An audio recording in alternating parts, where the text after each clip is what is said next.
Zen ಝಿಯ ಮುಂದಿದೆ ದೊಡ್ಡ ಸವಾಲುಗಳು.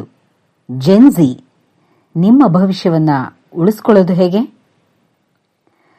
ಇಂದಿನ ಜೆನ್ ಝಿ ಅಂದ್ರೆ ಸುಮಾರು 1997ರಿಂದ 2012ರ ನಡುವೆ ಹುಟ್ಟಿದಂತಹ ಪೀಳಿಗೆ. ಈ ಪೀಳಿಗೆ ಇತಿಹಾಸದಲ್ಲೇ ಅತ್ಯಂತ ಅದೃಷ್ಟಶಾಲಿ. ಯಾಕೆ ಅಂತಂದ್ರೆ ಅವರ ಕೈಯಲ್ಲಿ ಇಡೀ ಜಗತ್ತೇ ಇದೆ, ಒಂದು ಸ್ಮಾರ್ಟ್ಫೋನ್ನಲ್ಲಿ. ಆದರೆ ಇದೇ ಪೀಳಿಗೆ ಅತಿ ಹೆಚ್ಚು ಒತ್ತಡ, ಆತಂಕ, ಏಕಾಂತ ಮತ್ತೆ ಗೊಂದಲವನ್ನು ಕೂಡ ಅನುಭವಿಸ್ತಾ ಇದೆ. ಯಾಕೆ ಹೀಗಾಗಿದೆ?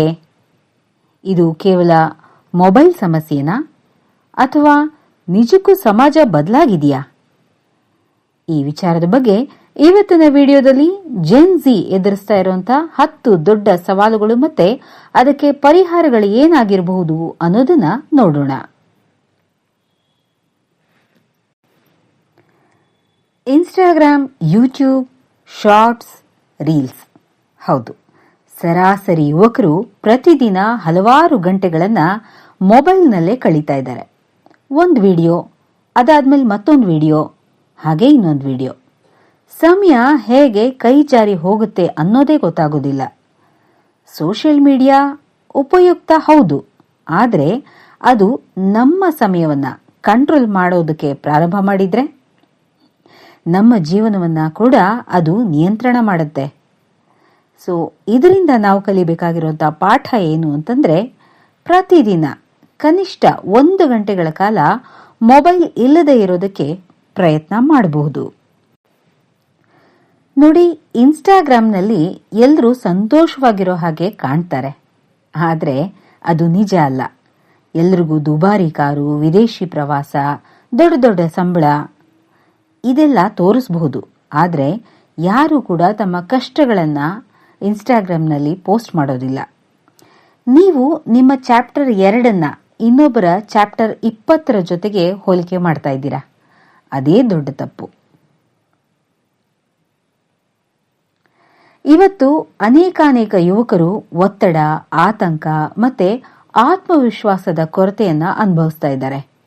ಇದನ್ನ ದುರ್ಬಲತೆ ಅಂತ ಖಂಡಿತ ಅನ್ಕೋಬೇಡಿ. ಮಾನಸಿಕ ಆರೋಗ್ಯ ಸಹ ದೈಹಿಕ ಆರೋಗ್ಯದಷ್ಟೇ ಮುಖ್ಯ. ನಂಬಿಕೆ ಇರುವಂತಹ ವ್ಯಕ್ತಿಗಳ ಜೊತೆ ಮಾತಾಡಿ. ಅಗತ್ಯವಿದ್ರೆ ಎಕ್ಸ್ಪರ್ಟ್ಸ್ ಅಂದ್ರೆ ತಜ್ಞರ ಸಹಾಯವನ್ನ ಪಡ್ಕೊಳ್ಳಿ. ಸಹಾಯ ಕೇಳೋದು ಯಾವತ್ತು ದೌರ್ಬಲ್ಯ ಅಲ್ವೇ ಅಲ್ಲ. ಒಂದು ವಿಡಿಯೋ ವೈರಲ್ ಆಯ್ತು ಅಂತಂದ್ರೆ ಒಂದೇ ತಿಂಗಳಲ್ಲಿ ಕೋಟಿ ಸಂಪಾದನೆ ಮಾಡಬಹುದು ಅಂತ ನೀವು ಅಂದ್ಕೊಳ್ಬಹುದು. ಆದರೆ ಇಂತಹ ಕಥೆಗಳು ಎಲ್ಲರಿಗೂ ಎಲ್ಲಾ ಕಾಲಕ್ಕೂ ಅನ್ವಯ ಆಗೋದಿಲ್ಲ. ನಿಜವಾದ ಯಶಸ್ಸಿಗೆ ನಿಜಕ್ಕೂ ಸಮಯ ಬೇಕೇ ಬೇಕು. ಮರ ನೆಟ್ಟ ತಕ್ಷಣ ಹಣ್ಣು ಬರೋದಿಲ್ಲ ಅಲ್ವಾ? ಹಾಗೇನೆ ಯಶಸ್ಸಿಗೂ ತಾಳ್ಮೆ ಬೇಕು.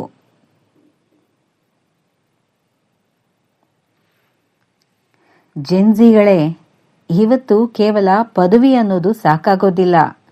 Communication, AI, coding, video editing, digital marketing, data analysis ಈ ಕೌಶಲ್ಯಗಳು ಅವಕಾಶಗಳನ್ನು ಹೆಚ್ಚು ಮಾಡುತ್ತೆ. ನೀವು ಸಾಧ್ಯವಾದಷ್ಟು ಪ್ರತಿದಿನ ಒಂದು ಹೊಸ ವಿಷಯವನ್ನ ಕಲಿಯೋ ಅಭ್ಯಾಸ ಬೆಳೆಸ್ಕೊಳ್ಳಿ. ಬಹಳಷ್ಟು ಜನ ಹಣ ಸಂಪಾದನೆ ಮಾಡೋದನ್ನ ಕಲಿತಾರೆ, ಆದರೆ ಹಣ ಉಳಿಸೋದನ್ನ ಕಲಿಯೋದೇ ಇಲ್ಲ. ಮೊದಲ ಸಂಬಳ ಬಂದ ತಕ್ಷಣ ಆಸೆಗಳು ಶುರುವಾಗುತ್ತೆ. ಮೊಬೈಲ್, ಬೈಕ್, ಗ್ಯಾಜೆಟ್ ಇವೆಲ್ಲ ತಗೊಳ್ಬೇಕು ಅಂತ ಅನ್ಸುತ್ತೆ. ಆದರೆ ಹೂಡಿಕೆ ಬಗ್ಗೆ ಯಾರಾದರೂ ಯೋಚನೆ ಮಾಡ್ತಾರಾ? ನಮ್ಮ ಹಣವನ್ನ ಸರಿಯಾದ ರೀತಿಯಲ್ಲಿ ಹೂಡಿಕೆ ಮಾಡಬೇಕು, ಅಂದ್ರೆ ಇನ್ವೆಸ್ಟ್ ಮಾಡಬೇಕು. ಹಾಗೆ ತುರ್ತು ನಿಧಿ ಅಂದ್ರೆ ಎಮರ್ಜೆನ್ಸಿ ಫಂಡ್ಗೆ ಎತ್ತಿಡಬೇಕು, ಉಳಿತಾಯ ಮಾಡಬೇಕು. ಇವುಗಳನ್ನೆಲ್ಲ ಈಗಿನ ಜೆನ್ಜಿಗಳು ಮರ್ತು ಬಿಡ್ತಾರೆ. ಅದಕ್ಕೆ ಸಣ್ಣ ಮೊತ್ತದಿಂದಲೇ ಉಳಿತಾಯ ಅನ್ನೋದನ್ನ ಪ್ರಾರಂಭ ಮಾಡಿ. ನೋಡಿ, ಇವತ್ತು ಬಹುತೇಕ ಕೆಲಸಗಳು ಕೂತ್ಕೊಂಡೇ ಮಾಡೋ ಹಾಗಾಗಿದೆ. ನಡೆದಾಡೋದಂತೂ ತುಂಬಾನೇ ಕಡಿಮೆ. ವ್ಯಾಯಾಮ ಅಂತೂ ಇಲ್ವೇ ಇಲ್ಲ. ಆರೋಗ್ಯಕರ ಆಹಾರ ಅದು ಇಲ್ಲ. ಆದರೆ ಆರೋಗ್ಯ ಹೋಯ್ತು ಅಂತ ಅನ್ಕೊಳ್ಳಿ, ಯಶಸ್ಸಿನ ಸಂತೋಷನೂ ತಂತಾನೆ ಕಡಿಮೆ ಆಗುತ್ತೆ. ಅದಕ್ಕೆ ದಿನಕ್ಕೆ ಕನಿಷ್ಠ 30 ನಿಮಿಷಗಳ ವ್ಯಾಯಾಮ ಮಾಡಿ.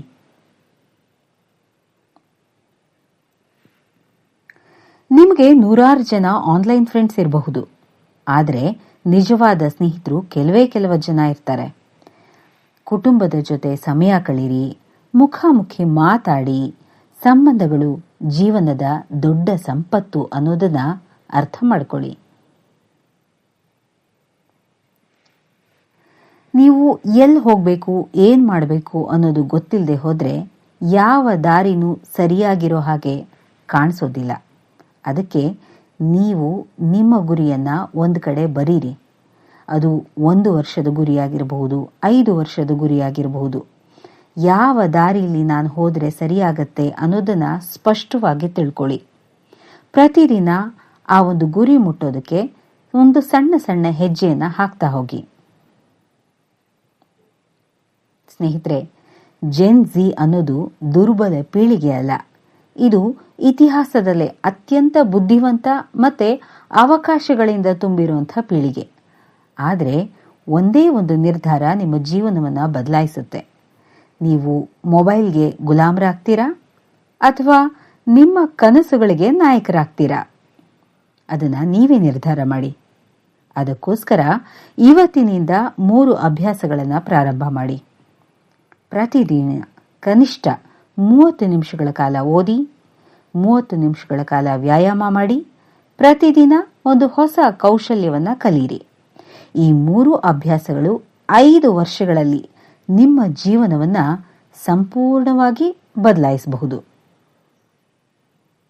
ನಿಮಗೆ ಈ ವಿಡಿಯೋ ಇಷ್ಟ ಆಗಿದ್ರೆ, ಉಪಯುಕ್ತ ಅಂತ ಅನ್ಸಿದ್ರೆ ಖಂಡಿತ ಲೈಕ್ ಮಾಡೋದನ್ನ ಮರಿಬೇಡಿ. ನಿಮ್ಮ ಸ್ನೇಹಿತರ ಜೊತೆಗೆ ಶೇರ್ ಮಾಡಿ ಮತ್ತೆ ನಮ್ಮ news info master Kannada channel ಅನ್ನು ಸಬ್ಸ್ಕ್ರೈಬ್ ಮಾಡಿ. ಮುಂದಿನ ವಿಡಿಯೋದಲ್ಲಿ ಮತ್ತೊಂದು ಜೀವನ ಬದಲಾಯಿಸುವಂತಹ ಮತ್ತೊಂದು ವಿಷಯದ ಜೊತೆಗೆ ಮತ್ತೆ ಭೇಟಿಯಾಗೋಣ. ಧನ್ಯವಾದ.